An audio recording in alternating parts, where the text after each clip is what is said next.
You ask Tiger to solve. This deals with linear equations with one unknown. The final result is j equals 10.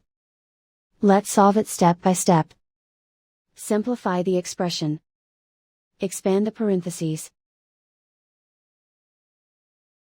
Simplify the arithmetic. Group all constants on the right side of the equation. Add 24 to both sides. Simplify the arithmetic.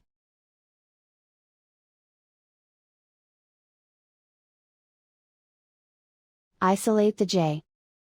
Divide both sides by 3. Simplify the fraction. Find the greatest common factor of the numerator and denominator. Factor out and cancel the greatest common factor. And so the final result is j equals 10.